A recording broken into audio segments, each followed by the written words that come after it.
safety of the people, I think American government has the right to do whatever. There's laws in place, they need to be enforced. Every year, my insurance payments, my premiums go up. Something's got to be done because there's a lot of people running around without health care. Obviously, there's a lot of debate as to whether illegal aliens are a positive influence on this economy. It's hard for us to afford everything the way it is, and then for us to have all kinds of other people to support. But we are a country of the free, and so I think we have to be very open-minded. I just think proper education, learning the right things. When I look on television and I see 3 separate shooting incidents, I think they need to get tough with it. Straighten out the politicians. Keep to their word, and to be honest, I think that's important. They make a lot of decisions which sort of impact my life, impact the children's lives. I think it's an obligation to vote. I think we all need to do that. Welcome everyone, I'm Tom Overlay. KSMQ in partnership with KTTC is very pleased to present to you Election 2006, a series of conversations designed to aid you in voting in November. Our coverage represents a sampling of key races from throughout this region, and it is KSMQ's plan to continue to build upon this very important service by providing even more opportunities to know and to understand the issues at hand and the people who represent you in Washington and St. Paul, your region, and your hometown. We are joined today by Republican Scott Wright and his Democrat opponent, Ann Lynch, both who are vying to represent you as state senator in District 30. I'll be asking questions compiled by our internal election team, most importantly, questions submitted by you, the voters. By the way, neither of the candidates has been provided with these questions beforehand. So let's move on to the issues. Healthcare, big issue this race. And what are some of your biggest concerns about healthcare? Well, you know, I hear every day from people that tell me that they have 2 main concerns, and those concerns center around accessibility and cost. And I think that we can learn a great deal about healthcare reform from the recent Mayo Clinic National Symposium on Healthcare Reform. And I think most importantly, healthcare reform in Minnesota doesn't need to cost more money, Tom. We simply need to utilize our existing resources more wisely. And I think there are a couple of principles that can guide us there. Okay. Give me one. First of all, paramount is healthcare for all Minnesotans. We will have the best health for our citizenry, and healthcare costs will be, in fact, least expensive if we all have access to healthcare and we have that strong focus on prevention. Okay. Scott, Tom, healthcare. Yeah, thank you. You know, as you know, I'm a physician, and I decided to run for this office because nearly weekly in the last 2 years, and now more frequently, patients are coming through and sharing with me their real fears about how expensive healthcare is. I see fear in their eyes, and it really bothers me. You know, imagine with me, if you would, that tomorrow morning you arrived at KTTC and you had an envelope that said, "Dear Tom Overley," enclosed as a check for $140,000. You may cash it and spend it however you want. All we ask is that you don't take our health care insurance when you retire at age 65. You simply go on Medicare. That's what's happening at General Motors.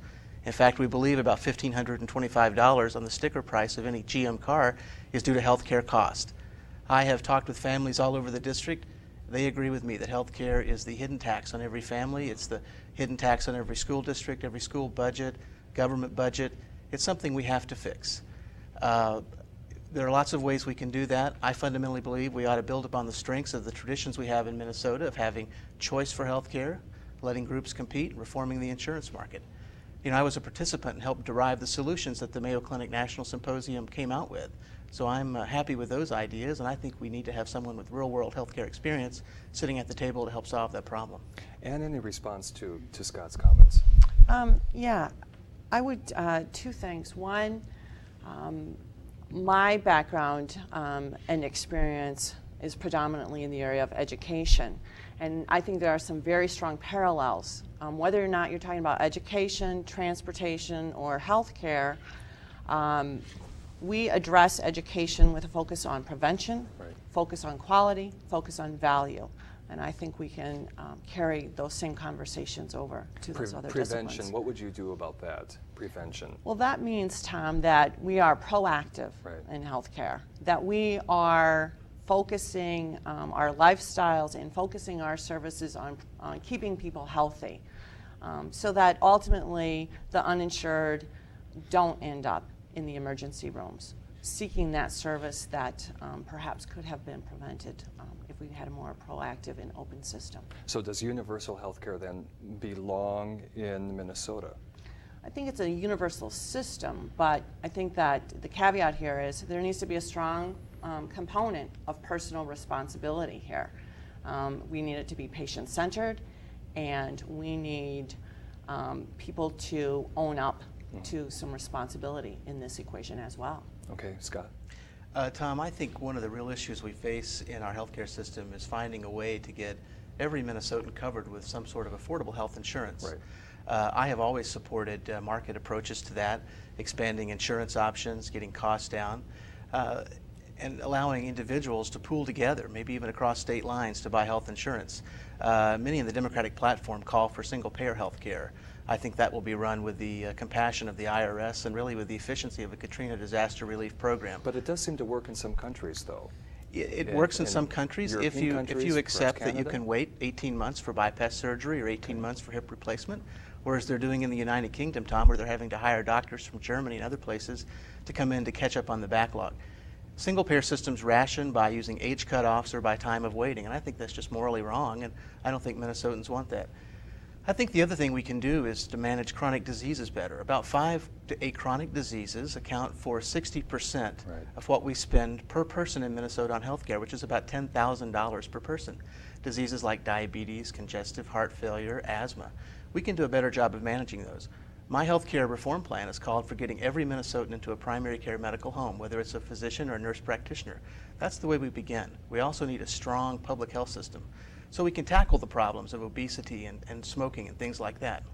Okay. But when it comes to personal responsibility, people are doing well, they can do better, but the real driver in healthcare is cost. And until we can get the market mechanisms changed that hide the cost from the consumer, and they understand what value things are, we'll never get a handle on helping get those costs down. Education, another big issue, moving into high schools. How can our youth become more prepared to be competitive in this global economy, this flat world that we're kind of moving into? Scott. Tom, I appreciate that question because that is a fundamental difference between my opponent and me. I fundamentally believe we have to invest to transform education, that schools are doing the best they can with the current model or paradigm, but it isn't good enough. We're being left behind in the dust by other countries like India and China and other places where they're graduating far more engineers and far more scientists. Over the last 30 years, federal and state funding in education has increased significantly. Test scores have improved, but not a lot. In fact, over 30 years, it's pretty much been flatlined. We have to transform education. I think the viewers today would be surprised to know that 2 11th graders helped produce some of this show. Very insightful. They asked me tougher questions than I've gotten from a lot of voters. And very intelligent guys. I think that's a very good example of how we can prepare students to compete and win in a global economy. My plan for doing this is to engage teachers and professionals and other experts to come together, to look at the curriculum, to look at the standards, and to come back to the drawing board with a new way of doing it. We have to transform education, or my children who are in school, Ann's children who are in school, will simply not be prepared.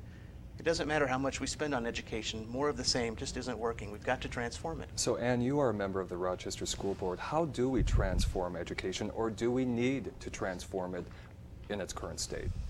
Well, my children attend public schools, and I do serve public schools. I am very familiar with the challenges that public education faces and also with the opportunities that are there. The discussion, Tom, really needs to be about where we are and where we want to be.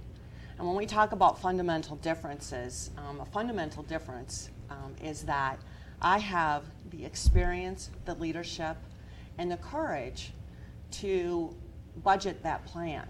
And that's the kind of conversation that we need to have happen. So give me an example of where you would use that courage to budget a plan. Give me one example. I have a terrific example. In the Rochester Public Schools, we are the recent recipient of a compensatory grant given to us by the state of Minnesota, designed primarily to provide some additional funds that we can focus on students that we now have academic need. And our charge was basically to take these additional monies, go forth, do something, and show our results. It's been phenomenal. We have situations where we are able to work with those students at very early ages to bring them up to speed with their peers so that they can read at grade level at the end of first grade and at the end of second grade. The most frustrating thing for me, sitting at that board table, is knowing that this is a program that is working. I have the results to prove it, that these children are in fact making gains of greater than 1 year, and the fact of the matter is I'm only able to serve 100 of those students when I know that there are another 100 that need that same service. That's wrong. Okay. Move on to increased tuition costs for college or universities. What is the solution there? Ann, let's start with you on that one. You know, there was a time in Minnesota when our students and their families could afford to go to state colleges and universities. I believe that education is not only the root of our democracy, but it is the cornerstone of our economic prosperity in this country. And I think that Minnesotans are concerned about the state's decline in support of public education. People tell me, I knocked on the door of a family who was packing up their student to go to college, State University in Wisconsin, because in fact it was less costly for them to go to school in Wisconsin than it was at Minnesota State College and University. That's wrong, and it doesn't have to be that way. But can we do anything as state lawmakers to change that, to put a kind of a control on the rising tuition costs? Scott? Tom, we can. That's why we need leadership. I work in higher education. I'm a physician. I also teach at the Mayo Clinic College of Medicine. I lecture. I teach the graduate students. I'm a full professor.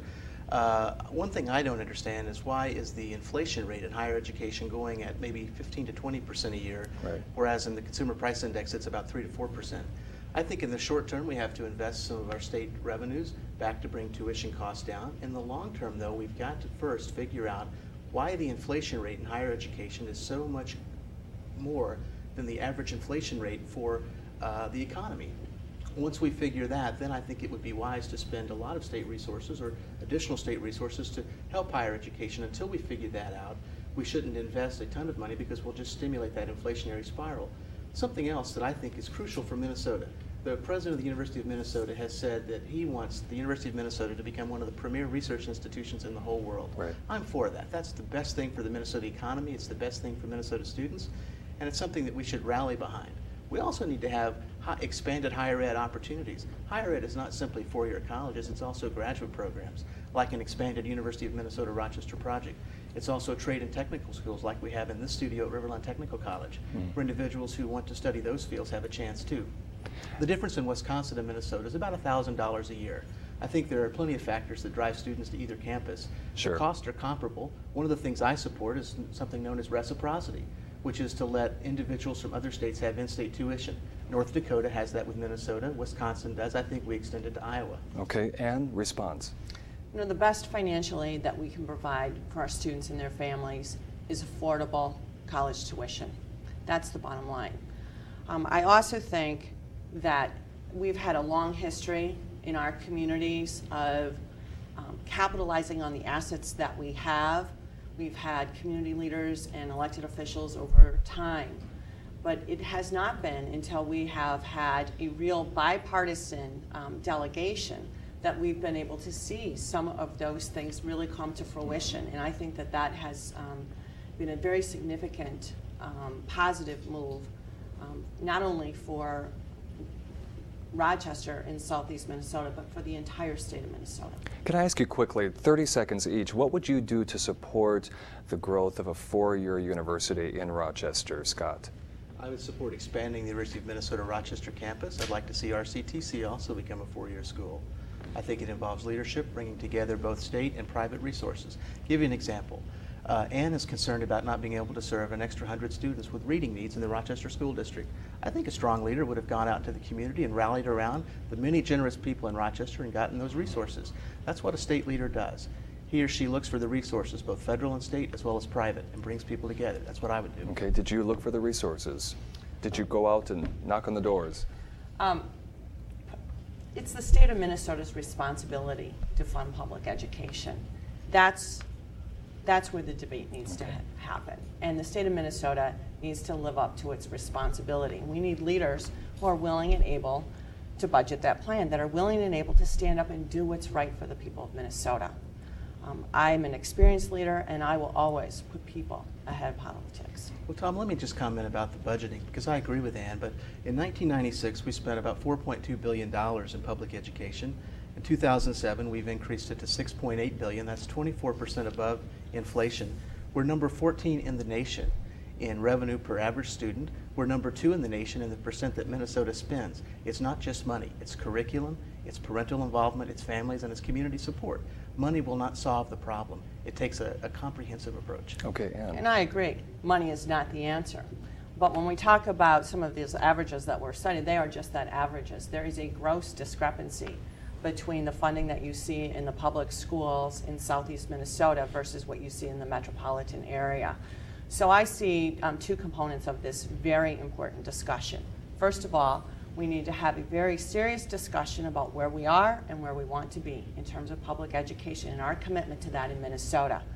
And secondly, we need to finish the work of the Education Finance Reform Task Force, okay? And like all decisions that I have made locally on the school board, you look at the data, you do your homework, you ask tough questions, you bring those stakeholders to the table, you put together a plan, and then you need to have leaders that have the courage to stand up and follow through the plan. plan. I'm going to give you an opportunity. Actually, Scott, I'm going to give Ann an opportunity to ask you a question right now, something that is on your mind that you want to pose to your opponent. Sure, appreciate the opportunity.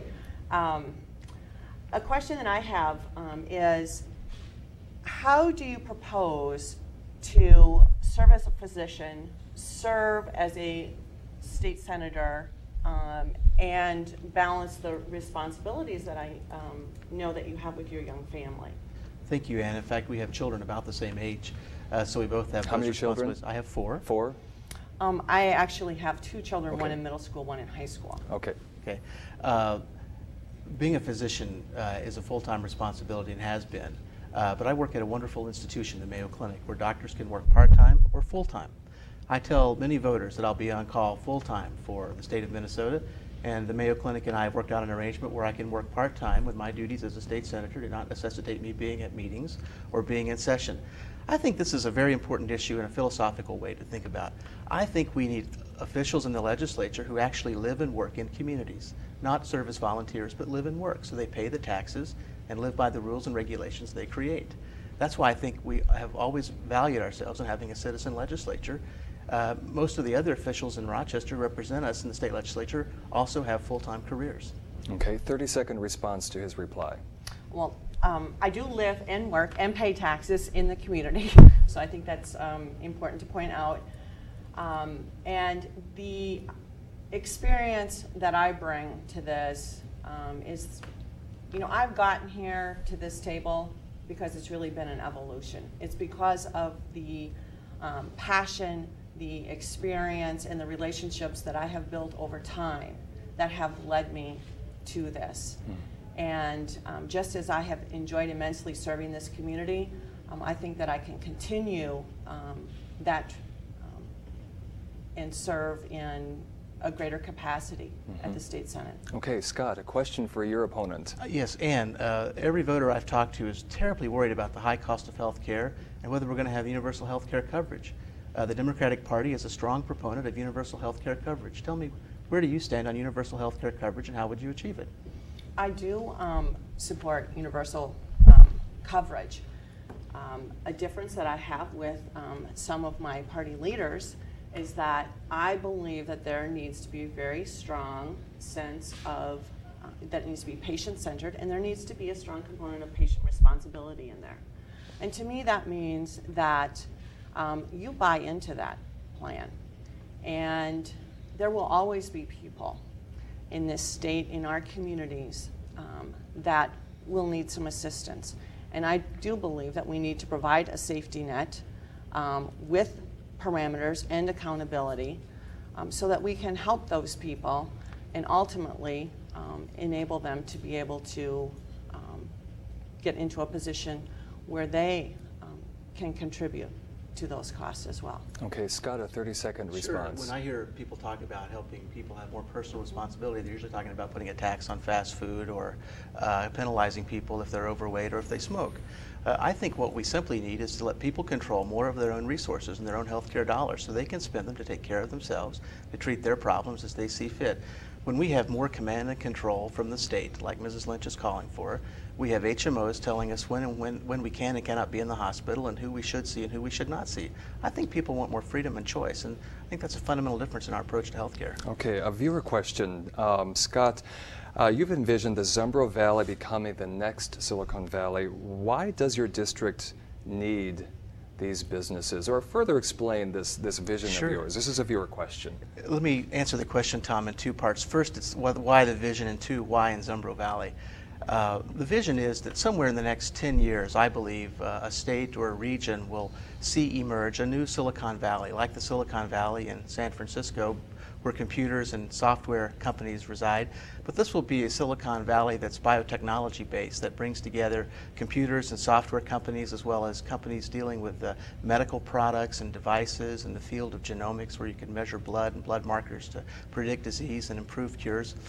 I think we're uniquely poised in southern Minnesota, in fact in all of Minnesota, to harness this. It's going to be a phenomenal economic growth where there will be lots of jobs, not just for scientists and engineers, but also for carpenters and tradespeople and plumbers because of the growth. And I think one of the jobs of a state leader is to look out 10 or 20 years and to have a vision and the leadership to say, where are jobs going to come from? How can we help stimulate this market to grow? You know, I want to see everyone employed in southern Minnesota, not unemployment at 4%, but unemployment at 0%. And I believe we can uniquely do it, and that's why I've talked about it. It shouldn't just be my dream, it should be the dream of every Minnesotan, to see a growing, prosperous economy with jobs that do not pollute, that add value to human life, to agriculture, nutrition, and to help us all feel good about what we do. Okay, Ann, did you have a 30-second response to his dream? You know, I think that we all want a growing, prosperous economy. I think a difference between my opponent and I is that I believe that we need to have those fundamental conversations, again, about where we are, where we want to be, and we need to be able and willing to stand up and budget the plan and do what's best to move Minnesota forward. And so a viewer asks, how would you attract then high-tech industry to your district? You know, it makes me think of the University of Minnesota and the Mayo Clinic Genomics Partnership. And I remember the consultant presenting, saying that there are other cities and communities across this nation who would love to have the opportunity that we have sitting right here in our backyard. And we need leaders who see that and who are willing to step up to the plate to provide those resources, to bring those stakeholders to the table to move Minnesota forward. We have a tremendous opportunity.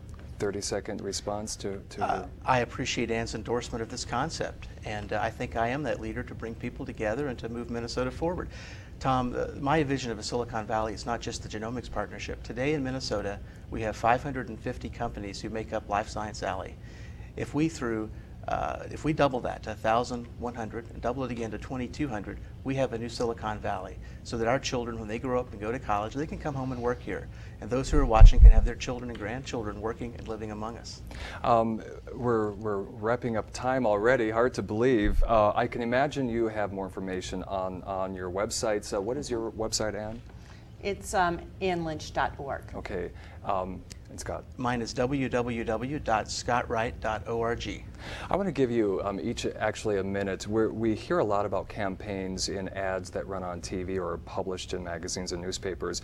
What is something about you that you would like your viewer to know that perhaps we don't see in these ads? Something that might even surprise me as a constituent.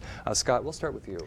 I think the viewers should know that I really decided to run for this office because I'm very worried. I'm worried about the future that my patients will face with unaffordable health care, my children will face with education systems that aren't preparing them to compete and win in a 21st century economy, and I'm worried about whether my neighbors and friends will have jobs. One of my dear friends in Rochester came to work one day and his job had suddenly been outsourced to Singapore.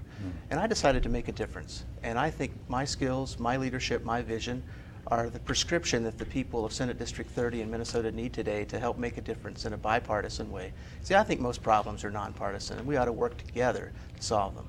Okay. Ann.